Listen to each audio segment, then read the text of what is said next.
পঞ্চগড়ের মুসলমান, আপনাদের অনেক ত্যাগ এবং কোরবানি রয়েছে। আপনাদের এলাকায় বিভিন্ন ইসলাম বিরোধী তৎপরতা এই সরলতার সুযোগ নিয়ে মাথাচাড়া দিয়ে উঠেছে। খ্রিস্টান মিশনারিদের ধর্মান্তকরণের একটা ফেতনা, কাদিয়ানীদের মুসলমানদের ঈমান কেড়ে নিয়ে কাদিয়ানী ধর্মে দীক্ষিত করার একটা তৎপরতা রয়েছে।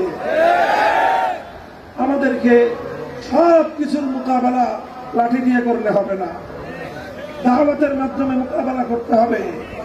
যারা ইসলাম ধর্ম ত্যাগ করে খ্রিস্টান অথবা কাদিয়ানী ধর্মে দীক্ষিত হয়েছে, তাদেরকে দাওয়াত দিয়ে বুঝিয়ে ইসলামের সত্যতার কথা বুঝিয়ে আবার তাদেরকে মুরতাদ হওয়ার পথ থেকে ইসলামের দিকে ফিরিয়ে আনার জন্য অব্যাহত চেষ্টা চালিয়ে যেতে হবে।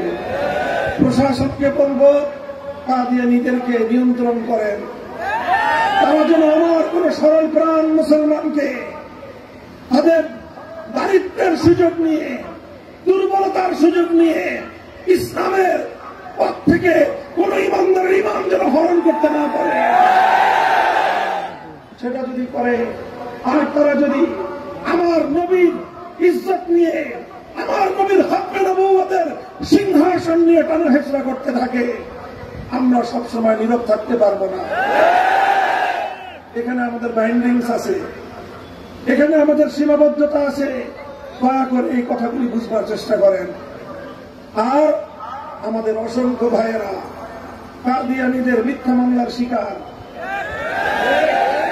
দয়া করে ফ্যাসিবাদের আমলে দায়েরকৃত অন্য সকল মিথ্যা মামলার আগে পঞ্চগড়ে কাদিয়ানীদের দ্বারা দায়েরকৃত সকল মিথ্যা মামলা প্রত্যাহার করতে হবে। আমরা শান্তিপূর্ণ দাবি জানাচ্ছি এবং আমি আপনাদের সকলকে বলছি, আমাদের নির্দেশের বাইরে গিয়ে কখনো আপনারা উত্তেজিত হবেন না।